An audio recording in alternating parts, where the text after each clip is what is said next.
My name is Ethan. Welcome to Creature Guide Live Daily News. Put your thoughts into the comments and let's dive into the first article. So, from Sci News, new species of pterosaur discovered in Morocco. But we're definitely getting a lot of different species of pterosaurs, different species of marine reptiles, and even more recently, different species of ornithischian and sauropod dinosaurs coming in from this country over in northwestern Africa. So, paleontologists have announced the discovery of a new genus and species of tapijarid pterosaur from Arcadia province of Morocco. Interesting. So this is likely occurring during the Cretaceous period. Yeah, I mean it has a very tupendactylus sort of a look, so it's very similar to that creature from early Cretaceous South America, such as different parts of Argentina and Brazil. So I am curious though as to whether or not this specific pterosaur would have been either a piscivore or feeding on different species of fish, or maybe even have been a frugivore or a fruitarian. So feeding on different species of early Cretaceous fruit. This is also around the time, at least somewhere around 130 to 143 million years ago, that species of fruit seem to have first evolved, along with some of the earliest species of flowering plants which many species of herbivorous dinosaurs are now feeding on. And you likely had it where earlier species might not have had the ability to digest these early lineages of plants, considering, well, early lineages of flowering plants, considering they didn't occur back in the Jurassic, the former Triassic periods. So dubbed Afro Tapijara. Well, he has Tapijara in his name, so it makes him a bit more familiar in the Tapijara lineage. Zurai, the newly discovered flying reptile, lived approximately 100 million years ago. Interesting. So this is around 8 to 12 million years after Tupendactylus would have gone extinct over in further inland in Argentina and Brazil. The species belongs to Tapijaridae, a group of small to medium-sized pterosaurs with wingspans perhaps as wide as 4 meters. Yeah, I mean, I'd say the Tapijarids were more of like a smaller group of pterosaurs for the Cretaceous period. If this was back in the Jurassic, even around 150 million years ago, they would have been the larger or in the larger realm of pterosaur wingspans. There was a certain species found in um, Switzerland with a 16-foot wingspan or pushing nearly 5 meters. But that was a rarity for the Jurassic. So Tabby's Yards have definitely been up there. You had like different lineages of Rhamphorhynchids, the Agneurignathids, but they were in many cases not spanning much more than 2 feet. Even 3 feet or pushing around a meter would have been a very wide wingspan. Akita Bear and Kick says, "Happy Monday." Yeah. In fact, maybe even Happy International Tapijara Day. Most Tapijara pterosaurs had large, broad crests sweeping up from the front of the skull. There are certain species of Tapijarids that would have had smaller crests. However, um, compared to many lineages of pterosaurs, especially beforehand, prior to the Jurassic and Triassic periods, most pterosaurs didn't even contain a crest. It was virtually unknown for this lineage of flying archosaurs. In fact, let's bring up an earlier lineage such as Rhamphorhynchus itself.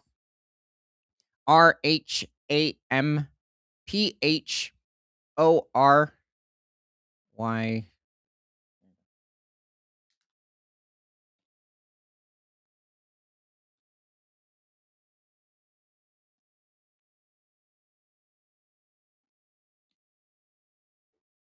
I don't know why this guy looks kind of cartoony. Yeah, he does. There might be something a bit off about his feet. It's not a bad look though. Yeah, especially with his hind feet, there seems something to be a bit off about that. But compared to many other Archosaur reconstructions, it's not bad. This one caught an alien. I am wondering about the front part of the beak, however. This Rhamphorhynchus has some issues. Well, what is interesting is that he's snatching a what seems to be like a bioluminescent or at least a glowing squid. This can occur. In fact, I think it happens today with a certain group of marine creatures over on the coast of Australia. It's not hitting me what specific animal that is, however, but seems to be like thousands of them, if not more. Will like and it also occurs at night and they'll basically glow in the ocean or adjacent to the beach. Okay, so it appears we have Rhamphorhynchus and pursuing like an early pterodactyloid species. The Rhamphorhynchids inhabited a great deal of the Jurassic period, but unfortunately, by the time the Cretaceous would arrive around 143 million years ago, this lineage would disappear. However, there are different mutations that the Rhamphorhynchids consist of, such as the conical teeth that would still continue on into certain later Cretaceous lineages of pterosaurs. But what would definitely, um, I guess, head on or evolve into a wide variety of different species of pterosaurs is the specific crest. This was rare even for the late Jurassic. And what is interesting is now we're seeing a hunting mechanism, is or at least where the beak or the skull itself is toothless. Many species of pterosaurs from the Cretaceous did not have teeth. Even the largest species were toothless, yet they still hunted different species of smaller to medium sized dinosaurs in some cases, and in a lot of cases, even feeding on fish. This is a really good reservation of a Rhamphorhynchus specimen. We can find them in certain marine deposits in different parts of the British Isles, different areas of Europe, and I believe even certain regions, well, Rhamphorhynchids themselves, not just Rhamphorhynchus um, in different parts of North America. Well, not just marine deposits. I think that might have been if like one drowned or might have been snatched by certain species of long-necked marine reptiles, such as the plesiosaurs. So it would have coexisted with different types of cryptoclydids. Oh, yeah, this is likely one of the different species of pterosaurs that would have dived for their prey. I think he's ingesting a fish. Yeah, I think it's a fish. Oh, yeah, they're even giving it that extended, throat pouch, so likely not just, I don't think necessarily the pelican's a good comparison, but they technically do have very extendable throats. That's how they swallow pigeons in some instances, Why does the guy or in the rabbits. very back look like he's in shock? Herons, great blue herons, that might be a good comparison. He is, maybe it's one of their children and it's learning. He's just like, "Wow, I didn't realize it was that, efficient." Or that's just a very large fish. But yeah, so also these pterosaurs were very efficient at swimming. Now the question is with certain species of pterosaurs and even different lineages of dinosaurs, and it seems to be even for some species that are deemed as semi-aquatic, like certain even types of spinosaurs. But it seems in some cases like they were a bit less adapted to swimming compared to others, which is quite odd. Still a lot of debate, however, around that. Keeps changing with animals like Spinosaurus.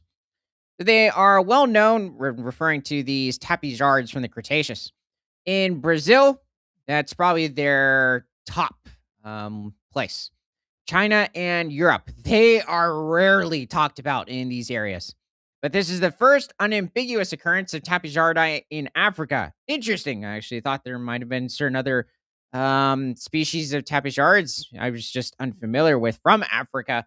So I find this very surprising. But yeah, this is quite a shock in general.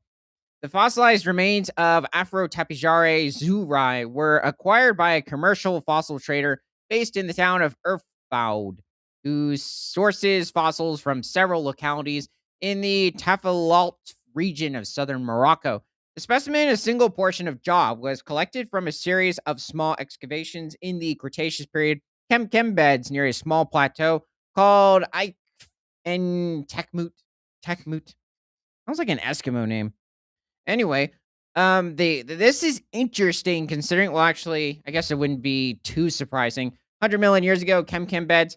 This is also where we find different species of dinosaurs, such as Spinosaurus. But Spinosaurus probably existed slightly later. What I mean by that is maybe by 500,000 years, maybe a million years, but it's possible he might have been roaming the region 100 million years ago, specifically Spinosaurus gypticus. We find Carcharodontosaurus, not as common, still occurs even in different parts of Niger. He's a bit more abundant. Sauropods like Paralititan, and even different species of Rebecasaurid sauropods, I believe, in the region. And like later and smaller lineages of the Diplodocids in this area. And even occasionally, but a bit earlier in time, different species of iguanodontids like the Tyrannosaurus. So the specimen, oh, I already said that. Okay, I guess we need to. No, no, actually, I'll read one more.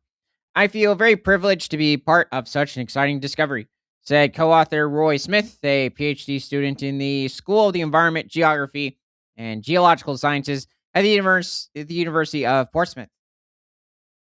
Hmm. Okay. Um. Actually, let's bring up the um Rebecca source. So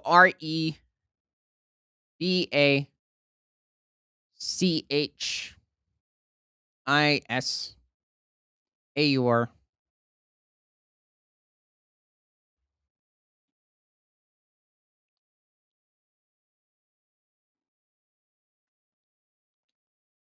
Oh yeah. So it definitely does contain very similar elements to Diplodocus from late Jurassic, Colorado, Utah, especially when looking at his skull. But I'd say the Rebeccasaurs in general, especially like Rebeccasaurus, have a much more almost vacuum like snout. In fact, I think they are referred to as almost like the vacuum cleaners of Cretaceous landscapes in different parts of Africa, South America, possibly even into different parts of Europe. And these animals, in many cases, did not really reach much more than maybe 45 to 15 feet in length, or pushing around 14 to 15 meters. Yeah, this is a really good reconstruction of the animal. You can even see in the painting where it's got that very distinct Rebecasaurid vacuum shaped, at least upper snout or jaw. Very long teeth, however, despite well, probably why it looks like it has very long teeth, at least along the skull, is because the roots are exposed. It's kind of like when you're looking at a T-Rex skeleton and the teeth look immense, and they are, but you would only see maybe somewhere around maybe a third of the tooth in real life, and the rest would be concealed by the gums. Possibly even less in some cases, especially when you're looking at the amount that's exposed in Rebeccasaurus itself. So these were not carnivores despite its odd skull shape, and you might assume occasionally maybe he just decided to munch on some small furry mammals or maybe even go after smaller species of dinosaurs, but it's very unlikely he did so. He's just probably feeding on different species of lower lying or lower growing species of conifers, maybe even going after ginkgos, and a wide variety of ferns and other species of flowering plants at this time. Um, Many species of ferns aren't flowering plants. I'd say Rebeccasaurus is probably pushing somewhere around 35 to 40 feet in length, or somewhere between 11 to 12.2 meters. And it's probably only weighing around maybe 4 to 5 tons. It's not a very large species of sauropod. It's in the smaller realm of the massive group. It is, however, a member of the Diplodocodidae lineage. I mentioned Europe, and he just shows up like, "Hey, I'm back." Yeah, here is Megalosaurus, which did not coexist with different species of Rebeccasaurs, however, possibly coexisted with different types of diplodocoids, but Okay, he's more of gone. like cetiosaurs. Um, let's see. I thought that was a nest maybe in the background. I will say though, the Rebeccasaurs in this image are very off. At least when it comes to the back vertebrae. First of all, he looked skinny. And I don't think like you could tell that the vertebrae would be in like concealed by the massive amount of tissue. Um, Maybe not necessarily keratin, just a thick area of skin, but it wouldn't have this type of a look. I'd say they would be much thinner. and you would see many more ridges throughout the extended, not just back vertebrae, but even along the caudal vertebrae, or at least the upper part of the tail, around the neck or the cervical vertebrae region. Yeah, and you're barely seeing it. I mean, you can see a little bit of a descent.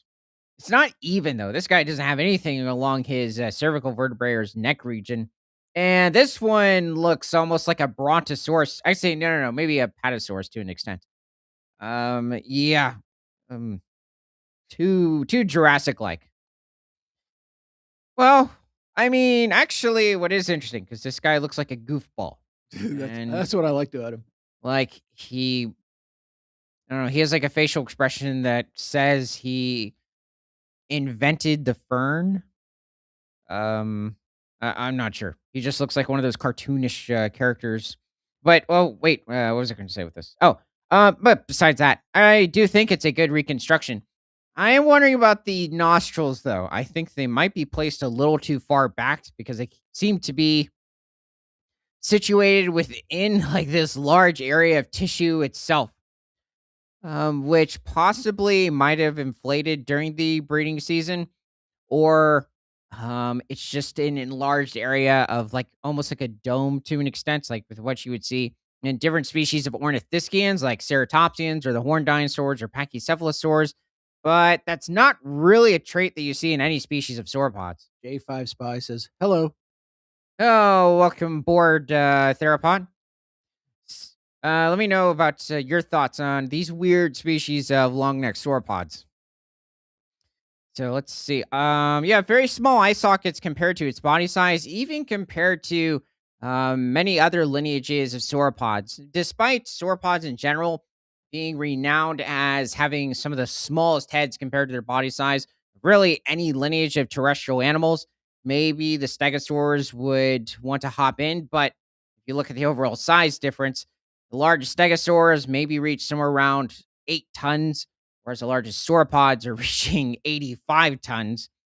And the heads are they're rounder. There's a bit more height to them compared to stegosaurs. Stegosaurs have very skinny heads practically throughout the whole lineage. I guess you could say in some cases they might be a bit squarish depending on the species, but even with this added volume on the sauropod skulls, they have the smallest. Very different teeth, however, not designed for chewing. What's also interesting is that also how you can see it's very diplodocid like is even looking at the front incisors, which it seems sauropods had for the most part. There might be certain other teeth in the mouth, at least as you head further back, that have a different type of a name, but I don't believe they're molars. These animals did not have the ability to chew at all, simply rip off a fern and swallow it whole. Whereas many other lineages of dinosaurs, especially during the early Cretaceous, like earlier species ceratopsians, even the nodosaurs, armored ankylosauromorphs. The iguanodontids they already had evolved at least basic primitive chewing for I'd say maybe 40 million years before he pops up onto the scene, possibly even more. But besides that, he is a very distinct species of Ripacosaurid. Yeah, I think the overall texture is good. Oh, considering they did add osteoderms along the back of the neck, it's very possible or likely considering it is a diplodocid. Okay, let's head back to the article.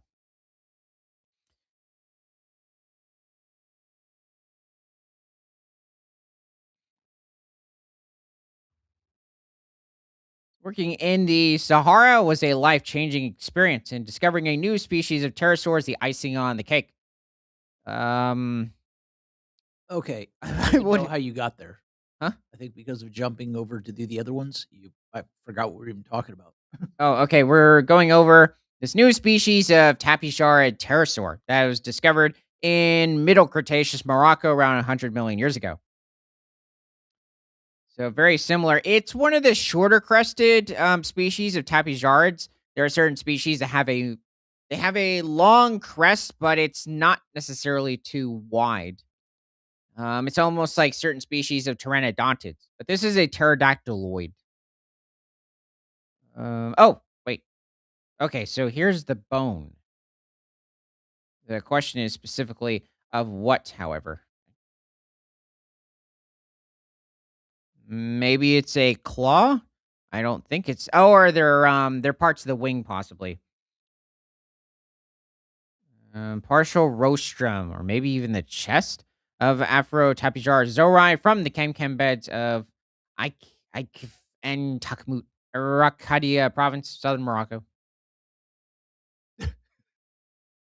Study of Moroccan materials shows that we are still far from having found all the paleontological treasures in North Africa, said Professor David Martle, a paleontologist in the School of the Environment, Geography, and Geological Sciences at the University of Portsmouth.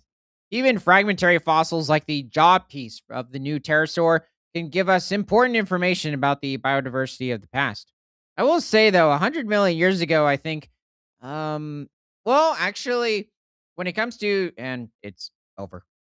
Well, besides that, it's one of the more popular in terms of a wide variety of different species of dinosaurs. It's one of the more popular times to have existed, at least for a dinosaur in Morocco. A wide variety of different floodplains, different conifer forests that would exist in the region, and hosted just the large species of certain large species of sauropods, probably weighing in around 40 tons, like Titan, different species of Carcharodontosaurs, the Spinosaurs. So, many species of carnivores come from here, even different species of abelisaurid. Doesn't seem to be any megaraptors existed here, despite megaraptors dominating different parts of South America, Australia. Doesn't seem to be any evidence, however, over in Antarctica, but throughout basically the whole Cretaceous period. Okay. Well, let's head over to the next article. See what other part of the world takes us to. From Sci News, new carnivorous dinosaur unearthed in Argentina. Okay. Well, we were talking about the tapijard's relatives adjacent to this country over in Brazil, because Brazil is just east of Argentina, depending on where you are in the country, northeast. A new genus and species of medium sized abelisaurid dinosaur being named Tralkasaurus has been discovered by Dr. Mauricio Cerroni from the Argentine Museum of Natural Sciences and CONICET and his colleagues. That is a very odd name for a species of abelisaurid, but I will say by the odd representation of this animal, yet I guess it suits it. I don't know exactly what he means at the moment. Looks so proud. Yeah, I couldn't tell what kind of facial expression he's giving. It's like something between, like, he's a little sad about something, but same time he's saying, "Oh, it'll be okay." Or like, I don't know, he lost maybe a carcass to some marine reptile, like he was hunting along the ocean. Though we don't know how old he is, do we? No. They first Belissaurs seem to have evolved back in the Jurassic, but really took off during the early Cretaceous period, so over 140 million years ago. Hmm. Or like he discovered something. Tralkasaurus suai lived approximately 90 million years ago in what is now Patagonia, Argentina. It belongs to a Belissauridae, a group of ceratosaurian theropod dinosaurs that thrived during the Cretaceous period on the supercontinent Gondwana. So, this is a lineage of dinosaurs that would consist of creatures such as Rugops from late Cretaceous North Africa, Carnivorous from 68 million year old Argentina and Brazil, but this is much earlier compared to Carnotaurus. It's slightly after Rugops. Rugops seems to be inhabiting Africa around 98 million years ago. And then even like Terrascosaurus over in Europe. The incomplete fossilized skeleton of Tralkasaurus suai, including a jaw and vertebra, were discovered at the Volante Farms fossil site in Rio Negro province, northern Patagonia. The materials found are diagnostic to describe this new species. The maxillary bone that is part of the snout was found from the skull and it still preserves some teeth, said Dr. Cerroni, the lead author of a paper published in the Journal of South American Earth Sciences. Okay. Now this time, I guess we can, or let's bring up a species of sauropod, or a larger species, possibly.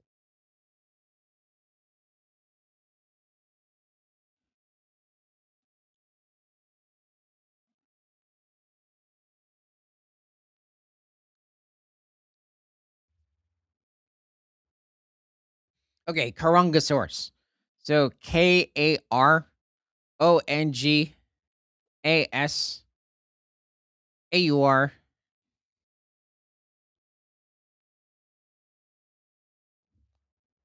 Okay, I have to do it just for the guy's face.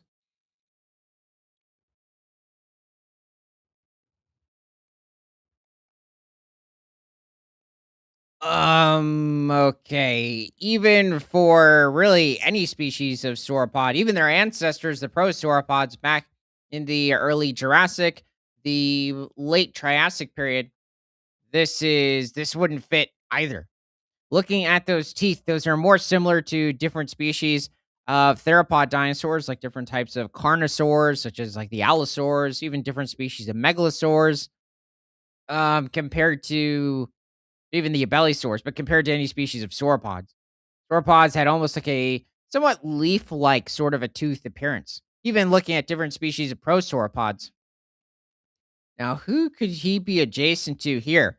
I mean, there have been a wide range of different species of terrestrial or land-based crocodilomorphs, also quite quick as well. Back in the Cretaceous of South America, even during the Jurassic, Triassic too, especially when you're looking at different species of Rausuchian crocodilomorphs, or a more basal term would be the pseudo-Suchians. But yeah, he's a mystery. I can't even tell if he has teeth. But looking at the sauropod, we only have a few fragments of Carungosaurus. Even the size of this animal is a huge mystery. Now, I think the guess is possibly over at least 50 feet in length, so pushing over 15 meters. So it might be in the range of at least 12 to 18 tons, but it seems to be a member of Titanosauridae. However, that's not very specific. Like, is a member of Titanosauridae, that's a huge question. And then even from then, like what subfamily of sauropod would it belong to? But at least what we have of the Carungosaurus, these aren't bad reconstructions. At least the painting was pretty good. This is okay. It might be a bit heavily built, but actually that might not be what's a bit puzzling.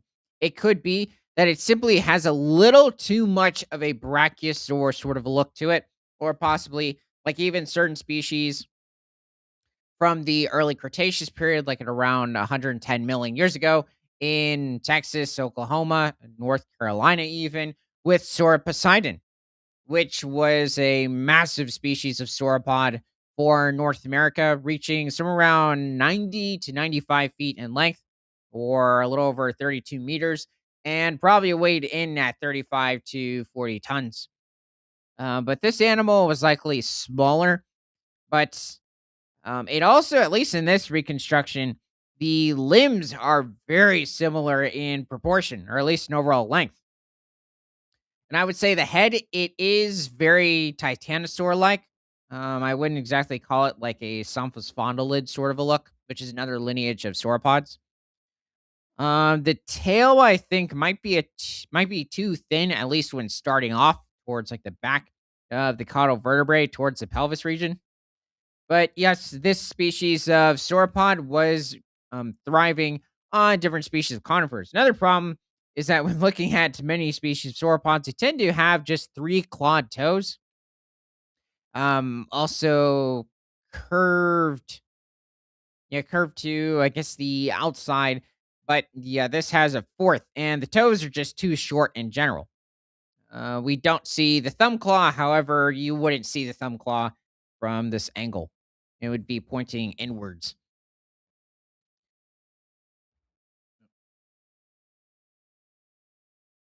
So the materials are. Oh, wait a second. Um, as for the rest of the skeleton, cervical ribs were found, which come out from the neck and are very long. Well, I mean, this is good to see with any species of theropod dinosaur. Okay, so we did also find part of the snout, maxillary bone. Yeah, skull. Okay, still preserves some teeth. So which come out from the neck when referring to the cervical ribs, which come out from the neck and are very long. So it is thought that they are tendons that have fossilized. Whoa. Wow. that's one of the first, I thought tens couldn't fossilize. well, mummified somewhat. Um, no, they likely could because we have a variety of different types of tissue, like tissue coming from a T Rex, indicating that it was pregnant when it died. So it is quite miraculous as to how certain different species of dinosaurs, well, different individuals of certain species of dinosaurs were preserved, and they were able to mummify even these very delicate tissues, which would quickly erode, that have fossilized, or I guess you could say decomposed. In addition, part of the hip and tail spine were found. That's really good to see. It sounds almost complete. Tralkasaurus suyi was about 4 meters or 13 feet long. This is definitely along the smaller spectrum of abelisauurs. Not sure. Oh, 90 million years ago. Oh, yeah, even at this point. Now, technically, you would have larger species evolve later in time, but yeah, we had certain 20 footers even back in the early Cretaceous around 120 million years ago, or 6 meters. Smaller than previously known species of abelisaurid dinosaurs. You would have creatures like Pachynemosaurus and Carnotaurus later on come to overcome the 20-foot long species. The size of Tralkasaurus suyi contrasts with that of typical abelisaurs such as Abelisaurus and Carnotaurus, between 7 and 11 meters or 23 to 36 feet long. Whoa! No! Abelisaurus and Carnotaurus? Carnotaurus may top off at like 26, somewhere between 26 to 28 feet, maybe, or pushing somewhere around 8 to 8.5 meters. A Bellysaurus, that's maybe like 20 to 22 feet, or pushing 6 to almost 7 meters.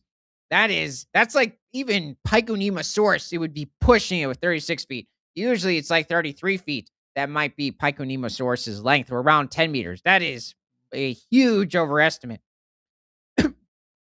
indicating that it would occupy a different ecological niche. Let's Here's the thing is that what's well, let's see. 90 million years ago over in Argentina, it's likely coexisting with different species of Megaraptorids, which might have been larger than it at this point. Wait, what reptards? The Megaraptorids from Cretaceous South America, which were a member of the Coelurosaurid family. So they're more closely related to the dromaeosaurs and different species of tyrannosaurs. The Ceratosaurians, however, were far off in a different group, their own thing. They weren't megalosaurs or allosaurs, or they weren't carnosaurs. They also first evolved around 200 million years ago, during the very beginning of the Jurassic. Okay. So I guess let's bring up another goofy individual, the Suwasea. Suuwasea.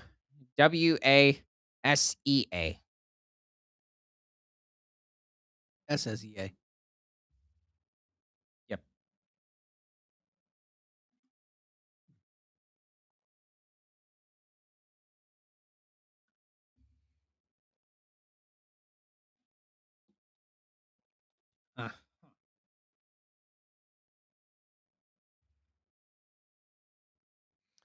Uh, okay, big problem. This is not a species for an Ornithischian. What has happened? It's showing an iguanodontid, and even the iguanodontid itself does not have like a hoof-shaped front foot. This happens in a lot of these different poor reconstructions of iguanodontids. They just disrespect the foot, at least the forefeet. This is better. Okay, so this is a species of um Dicryosaurid sauropod from the early Cretaceous. So this was pushing somewhere around 125 million years ago, towards the very end of their reign. And this is also a member of the diplodocoid region of long neck sauropods. So it is a distant relative of the North American Apatosaurus, Brontosaurus, Diplodocus, Supersaurus. But Suicea is much smaller. I mean, the Dicryosaurs in general didn't also really exceed much more than 45 feet. They're I pushing like 14 this. meters. Well, oh yeah, I think I've seen this. I'm not sure if this was based off of a game, like maybe certain like Beast of Bermuda instances, or It's just one of those, or it's just depicting a sauropod that decided to decorate itself in aquatic vegetation, which we do see this occur with, if it is, like different species of deer during the rut or the Just breeding said season. it's Joshua Canups. Canup Knuppes, Canups, rendering. Hmm. It also looks like there's a crab falling from his neck. Oh yeah, there's one crawling on him. That's creepy. Yeah, I'm assuming it's just depicting him gathering vegetation, but deer or like elk, moose, other species will go over to different lakes or certain areas of different types of marshes and decorate themselves in a sense Same in person did this. aquatic vegetation. Huh. Well, this is an interesting depiction. I think that's some species of megalosaurid, possibly, or like maybe something related to maybe like concavenator, maybe a Yingchuanosaurus, but no, looking at the skull, I don't think that might be a Yingchuanosaurus. Trying to guess as to the sauropod might be. It's a very odd looking tail too. I mean, it's interesting. It's almost feathered. I mean, there have been certain reconstructions of sauropods showing like a feathered sort of a look. Don't really have any evidence for any sauropods being feathered, despite being more closely related to birds than different species of dinosaurs, such as the ceratopsians or the stegosaurs were. I'm not sure if I've ever seen a reconstruction with a feathered stegosaur.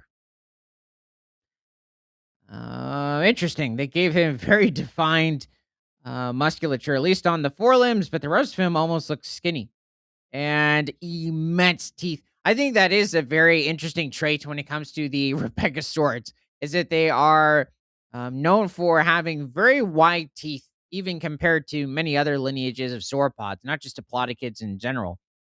But for some reason, the diplodocids had that very distinct extended upper or front snout with the very like diagonally shaped or diagonally pointed just wide incisors or front teeth. So that's interesting.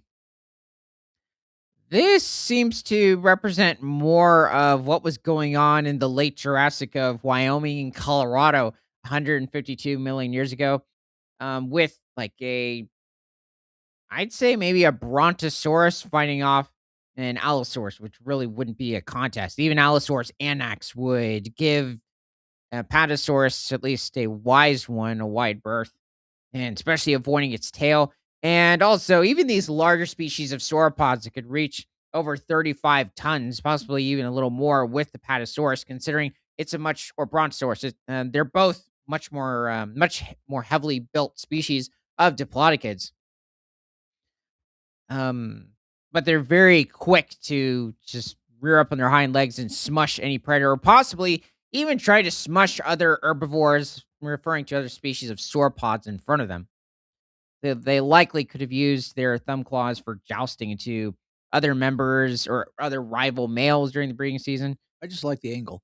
Yeah, I'm wondering where this specifically came from, like what museum. There's like a pteranodonted in the background. Um, oh, it's supposed to be Suicea? Seems to have a bit too long of a neck, but we can't have a good visual as to like what the upper like back vertebrae or even the cervical vertebrae look like. It doesn't say. Yeah, there's just something about it. Even when looking at the core of the animal, I would expect maybe the rib cage to be slightly wider. Yes, big mystery. Even looking at the bottom of the skull, it's really hard to point out what this is. It does have a diplodocid appearance. Now, you can't necessarily state diplodocidae because it only refers to certain members of Diplodocodidae. That's why, like Suicea, other species of Rebeccasaurids are referred to that basal lineage. That's a huge mystery. So is he. But yeah, actually, I think that's a good looking individual. Those two were um odd. Although its size is very small compared to Tyrannosaurus or Carnotaurus. Why would you, I don't understand which with a lot of these instances where the author will compare 13 footer with a like 42-foot long, 9-ton theropod, referring to T Rex. Usually it's around 40 feet. Carnotaurus is a better comparison. There are other species you can compare it with, but I guess if you're trying to just make it extremely dramatic with size, but there's Tralkasaurus, Alkasaurus, which are within like the 18-foot realm or pushing around 5.3 meters. They wouldn't mind being grouped in with Tralkasaurus. Let's see. So, the newly discovered dinosaur shares them with them the characteristics of being a biped animal. So, walking on two legs, kind of like um, kangaroos in certain instances, but they more of just hop. They can't really walk on two legs. Well, tree kangaroos can, but not the ground dwelling kangaroos. And then there's people and different species of birds. I thought you were putting people in with kangaroos. No, we have it's our mobility is closer to the tree kangaroo because they can move their feet individually, but they still have their own distinct sort of locomotion. Short necked and muscular, with four claws in each of its hind legs. Well, okay, there would be that little dew claw further up the ankle or the metatarsal bone, not connected to the 3 feet on the ground, three toes on the ground, not 3 feet. I don't think any dinosaur had, well, less lost one of its legs, but 3 feet. Well, its arms were also very short in relation to its body, and the bones of its limbs were light and hollow. Hmm. I guess certain species of abelisaurid tend to be a bit more heavily built compared to other lineages of theropod dinosaurs, but this is making it or describing Tralkasaurus as being a little more lightly built. That's actually a little surprising. The snout of this new species has a lot of ornamentation, that is, an outer surface marked by roughness, a characteristic of the snout of these carnivores, which makes us assume that instead of having horns like Carnotaurus, it could have small or poorly developed corneal structures, said team member Dr. Federico Agnolin, a researcher at the Argentine Museum of Natural Sciences, CONICET, at the Universidad Maimonides. Tralkasaurus sui likely preyed upon small animals, which would likely include small herbivorous dinosaurs known as iguanodontians, turtles, and lizards. Okay, that's funny. Hey, stuck in turtles and lizards with iguanodontians. I mean, there were small iguanodontians that were maybe like 4 to 5 feet in length or pushing somewhere around 1.3 or 1.4 meters. So it's very possible. Um, let's see. I mean, who else specifically? Um, I guess we could bring up maybe even Saltosaurus. So SALTAS.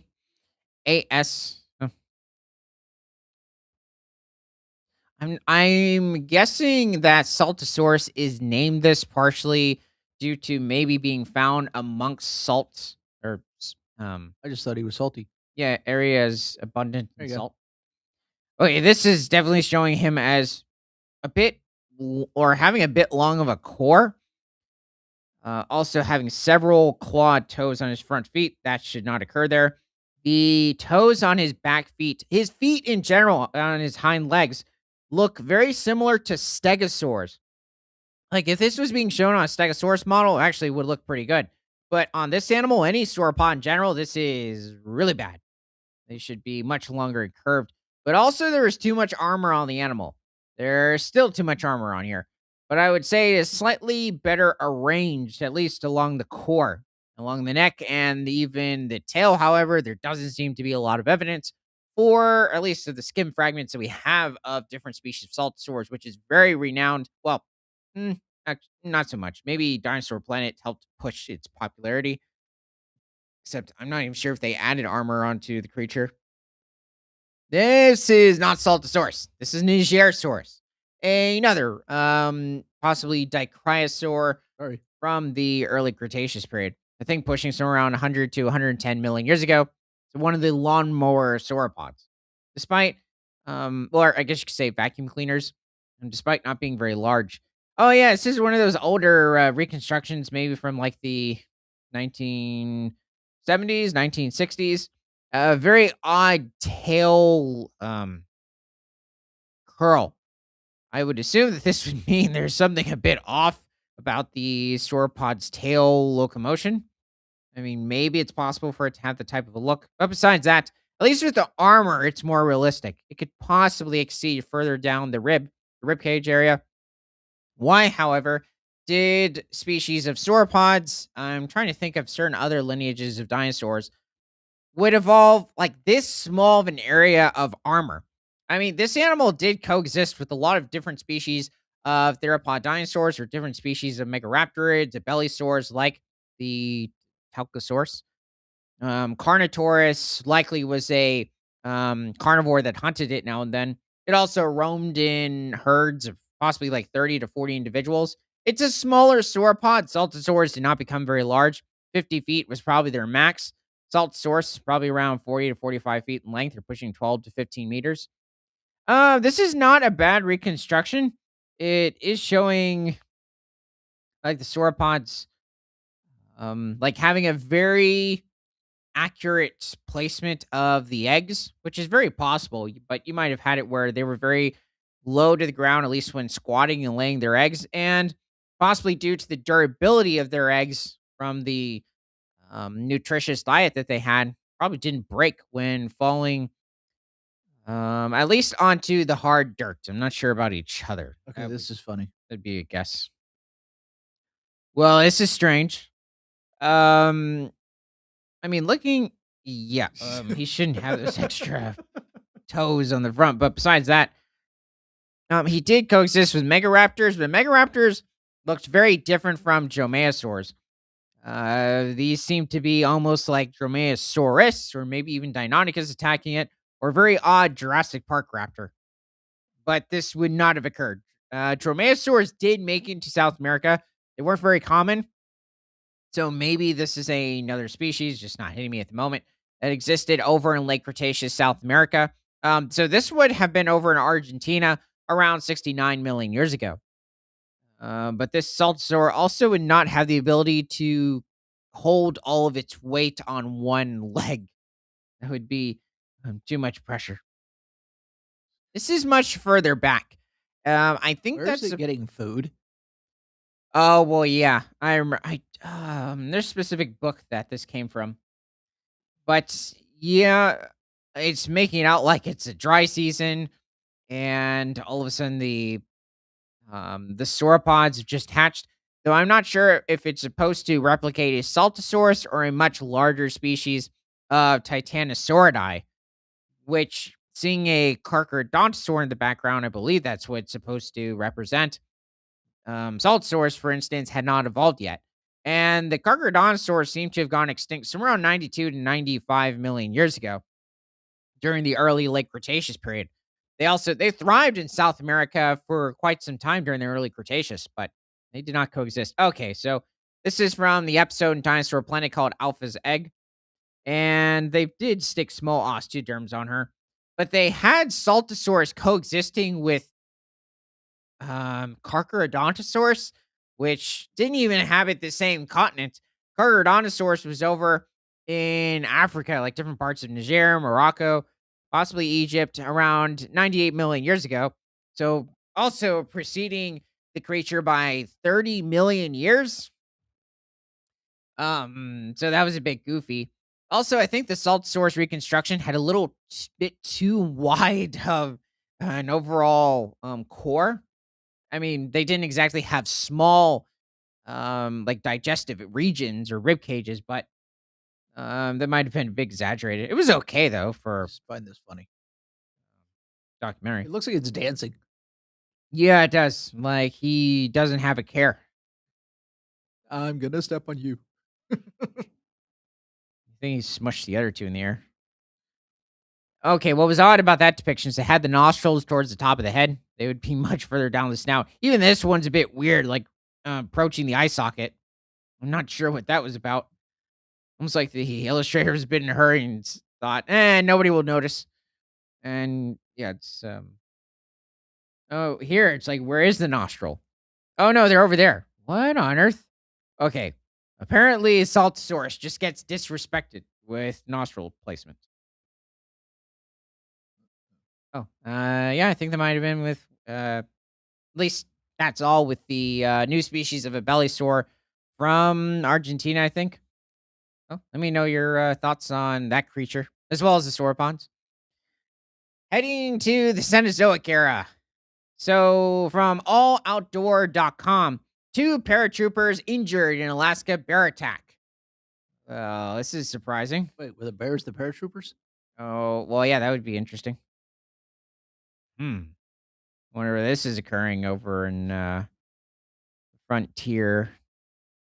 Two American paratroopers have been injured in a bear attack near Anchorage. According to military reports, they attacked on April 16th with the soldiers on training in the Joint Base Elmendorf Richardson's Arctic Valley training area. The species that attacked the soldiers was a brown bear. Authorities indicated the attack was defensive in nature. Wait, what happened? Was it like a female with her cubs? Even then, you have to be within a certain distance for that to occur. Males, however, can come from quite far and attack. Joint Base Elmendorf Richardson is near Anchorage. Another paratrooper training out of this base was killed in a similar attack in 2022. Oh, The time has come, said bears jumping out of planes. yeah. Um, that would be interesting. Kind of like the beavers. In this case, the soldiers' names were not announced immediately after the incident, as the military had not yet contacted their next of kin. It was embarrassing. According to reports following this most recent incident, the two soldiers' lives were saved when they fended off the attacking animal with bear spray. I find this kind of amusing. While many outdoorsmen in Big Bear Country prefer something with a bit more hitting power, a high powered handgun at a minimum for many in the Alaskan wilderness. Find it funny considering we're talking about the military here. The reality in that many military personnel are not actually allowed to carry firearms with live ammunition while training in bear country. Having said that, we have seen no statement from the military either way on this most recent bear attack, with no confirming that the soldiers were armed with firearms or not. A military spokesman did say that the Army puts the highest priority on soldiers' safety and well being. Well, apparently, What? that's a bit false in this instance. Hmm. So, Alaska's wildlife authorities did say they searched for the animal after the attack, but had not located the brown bear. Sounds like the U.S. Fish Wildlife Service. Authorities indicated they believed this was a defensive attack when the bear was startled near the location of its den.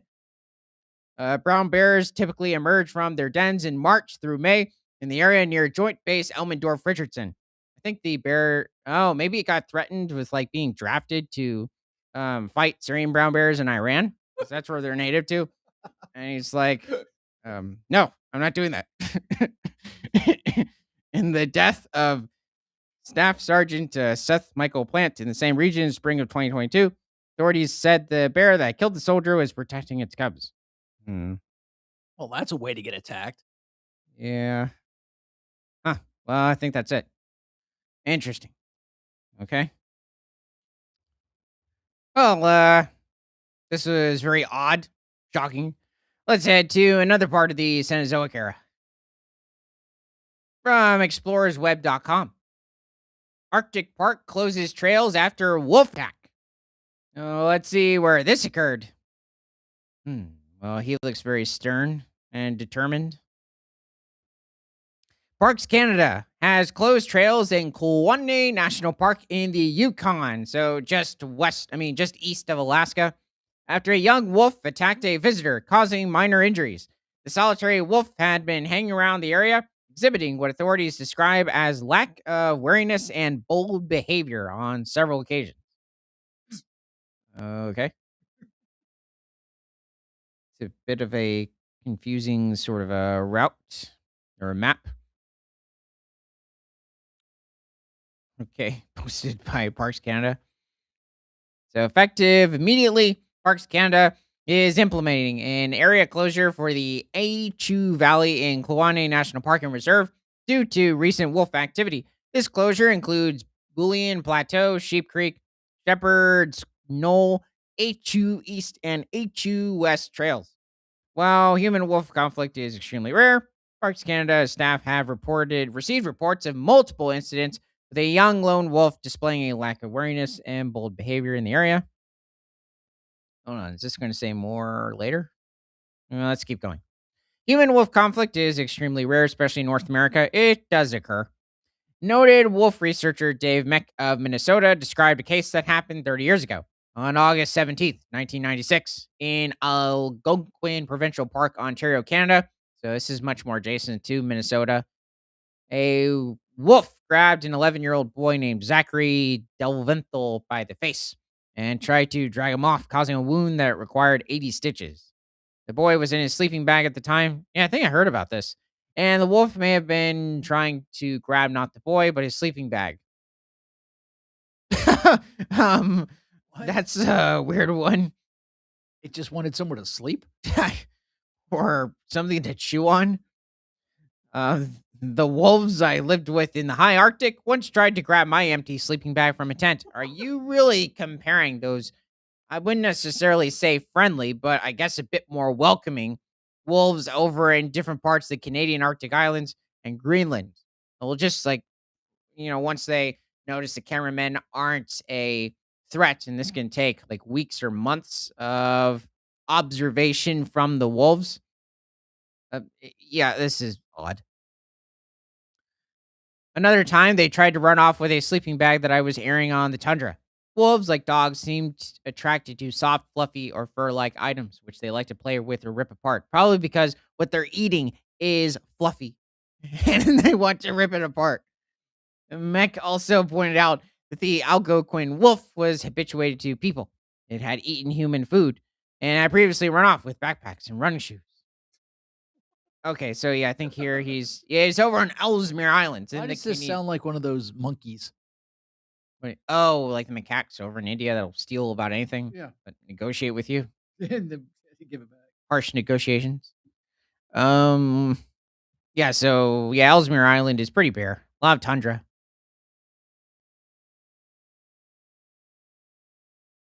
So it's different in Europe and Asia.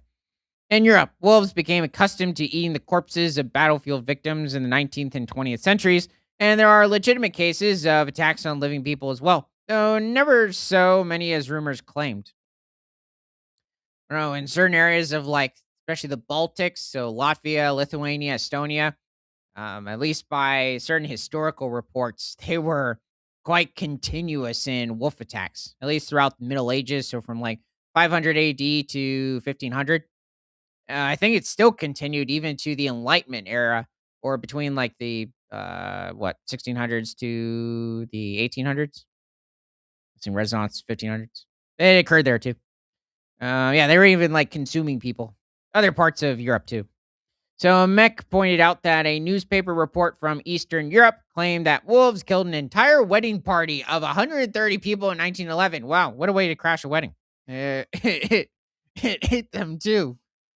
Um, and interesting in 1911. I wonder who really started World War One.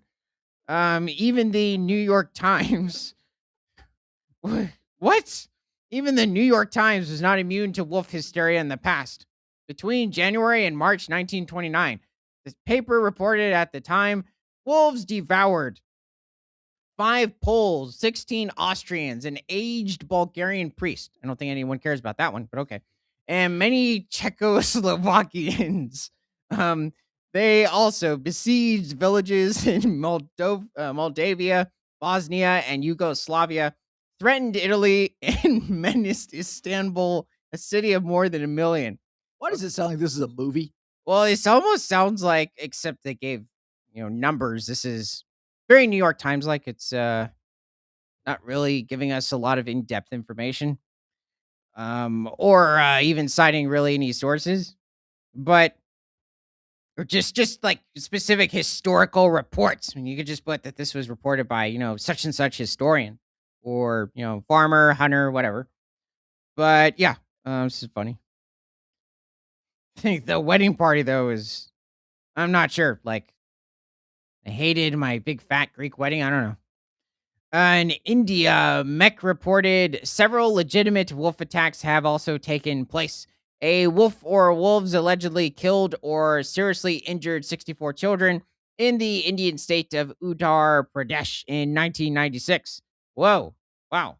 Really? That's insane. Gosh. In 1997, another 9 or 10 died from wolves in the same area. Okay, I have not heard about this in wolves over in India. This is very odd. Like maybe something about some um human eating tiger, but not really a wolf. So this is shocking. Maybe in certain parts of Russia, but almost all the victims were children under age 10 who had been by themselves around the outskirts of small villages surrounded by heavy vegetation. What? That's funny. I guess that wouldn't be also too surprising for India at that point. I mean, even today to an extent, but no, there's a lot less vegetation today. Wildlife workers have also been killed by captive wolves. What on earth? It just went from, well, there was an attack in Canada. Wolves don't really, attack people. And, well, just to let you know, at least in Europe and Asia, they have been devouring people like it still occurs today. I mean, yeah, it's not as common as historically, but it really does make me wonder. I'm just really wondering about that wedding party. Like, why would they do that? They took out 130 people. I'm kind of wondering if this was based on one of those myths or rumors where, like, over in Russia, there's been a claim for years as to like this massive, in fact, not just one, but these super packs of wolves of like over 400 wolves in a pack, or some cases even more. I think the largest recorded wolf pack that we have, at least over in North America, I think is 30, which is huge in certain parts of like British Columbia, Alberta, and even Alaska. But I think in Alaska, they're usually around maybe 20 to 25 wolves. So that's odd. Um, Also, yeah, I mentioned Greece earlier. Greece is technically southeastern Europe. It's not really part of Eastern, that part of Europe. It says largest wolf pack ever recorded was a massive super pack of approximately 400 wolves that Yeah, that. gathered in Zab somewhere, a region near Russia town in 2011. Yeah, I don't think there was really any legitimate proof for it. I'm like 400 wolves. I'm like, how do we not have um massive like footage of whatever this super pack is? And what are they feeding on? Is another thing, but likely it doesn't The largest pack is from Yellowstone at 37 in 2001, oh, but okay. it's not saying where it even got this from. Hmm. Yeah, 37, that is huge. And I'm No, not surprised. that from the. Well, I'm surprised it didn't mention like even the late 90s. I mean, maybe because it took a few years for that type of a pack to grow, but it was just because of how much more plentiful an elk it was back then. The park or the ecosystem itself. No, the figure of 400 wolves has not been scientifically confirmed, and the claim remains highly controversial among wildlife biologists. Oh, yeah. I don't think I'm surprised it didn't say disputed. It was Well, because that's what it means. yeah, I do wonder. Guess I'll check on like the other like top sizes in different regions. Even 30, you have to have like large enough and consistent, first of all, consistent numbers of different types of larger northern hemisphere herbivores like moose, elk, red deer, mule deer. The true verified is the Druid pack in Yellowstone at 37 and the Yeah, druid pack's been around for a while. Yellowstone Northern Range pack at 42. 42. Jeez. Even that sounds like a monster. I mean, they must have been consistently, I'm guessing that was also at the very beginning of the early 2000s or late 90s, Hold on, let me go back and see the other one. because it would had to have been when there were more moose and elk in the area. Trying to think what else they would be feeding on. Mule deer, though, the question is, where was the druid pack back then? Like in the area. Wolves consistently move their territories. It's not like you're over in Africa with like lion brides or hyenas tend to stay put. Same thing with even like cougar territories over in North America, possibly South America. The Druid pack, the 37, was confirmed in 2001, and the Northern Range one was 1940s and 50s with the 42. Oh, okay. They were still in Yellowstone. Yeah, wow. That's just really shocking. That's interesting. I would say that it has been exaggerated as to like how like the state of the ecosystem when the wolves were gone of Yellowstone, but still like for even the 1940s or 50s. Okay. Is there anything else? No, I think that was it.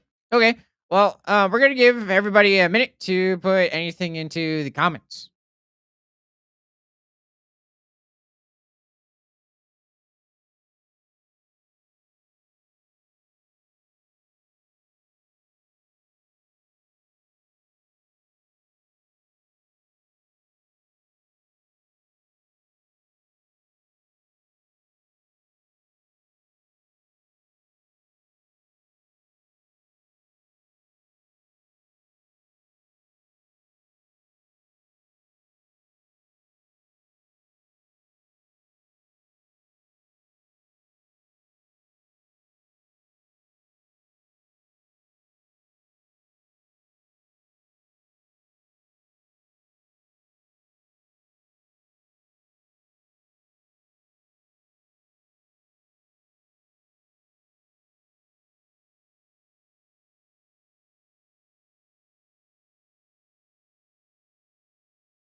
The time has come, it says, how often do wolves attack people?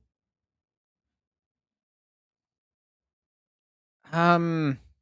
Well, yeah, I'm not sure if that's even known considering I think a lot of different types of animal attacks just go unreported or there might be some instances where the person thought it was a wolf, but it was just a really like large coyote or it was a dog or a wolf dog hybrid in some instances. But that I really don't know. Um I'd say I think in more like recent decades, it's less because wolves don't occupy the range that they used to back in the 1700s, for instance. I mean, you had it where most of the United States was basically wolf country. There were certain parts of Arizona, New Mexico that were simply just too arid for them to occur. Even certain parts of Utah. This says between 2002 and 2020, there's been a total worldwide of 489 victims. Wow. But again, it's also saying Yeah, I mean, question is how many of those are valid? But rabies case is 78%. oh, geez, whoa. Well, yeah, I mean, I guess also wolves that are adjacent to more high populated areas, like, I'd even stick certain areas of Michigan, Minnesota into that. Um, Pro- Possibly even certain parts like southern Alaska. Provoked. Defensive cases, 9%, which is 42 victims, and predatory cases, guess where they're going to eat you? 67 victims Jeez. with 12 fatalities. And it says in the United States only, Oh, not no, no, even. no. This is worldwide. Oh, okay. Hmm. Oh, yeah, Wonder. it is worldwide. Yeah, I wonder where that's occurring. I mean, there have been certain aggressive instances in like West Asia, so like different parts of Iran. There are wolves in Iran. I mean, wolves used to inhabit pretty much the whole Middle East, even northern Africa as well. Aren't Well, coyotes more apt to just attack your dog? yeah, and also like lure them to their whole pack. Um, We have them in Houston. yeah, practically, it seems like all major cities at this point in the United States contain coyotes, except maybe not Anchorage, but they seem to have already head up into Alaska. They're just small in number, but yeah, they do pretty well in different urban or really suburban areas. Um, well, actually, I guess you could say it's not completely true because there have been instances in very um urban or city areas where coyotes have been making a living off of different pets, rats. Akita Bear said, "Sorry, my connection is slow. My typing is worse." Well, I mean, I guess certain species of like abelisaurid dinosaurs would agree, but they couldn't type because they had very small arms. They could just flutter them around a little bit, but they couldn't really type. Let's see. Yeah, I don't know the answer to that question. Pro Animator said, "Guess who's back?" Hello, fellow theropod. What is it? Yeah, Megalosaurus. Hey. Um, let's see what else. I did find it funny when it's mentioned they besieged villages but threatened Italy. And it was like, I'm not sure, the red deer in the area or wolves, because I'm guessing this is supposed to be, well, here's the odd thing is that there are already wolves in Italy. So I'm like, are these wolves coming in from different parts of Slovenia? Uh, the rare wolves over in Austria, because I'm pretty sure they had gone extinct from much of like Switzerland, France, thinking of the countries just west of Italy. Who else? Technically Western Austria just to the north. They were extinct in Germany at that point. Um yeah, I just find that funny. Oh, Pro Animator was on the shorts version. That's why I didn't see it.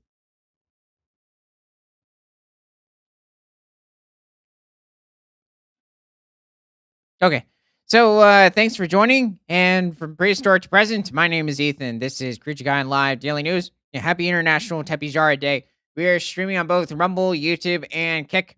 And remember, nothing is better than all animals all the time.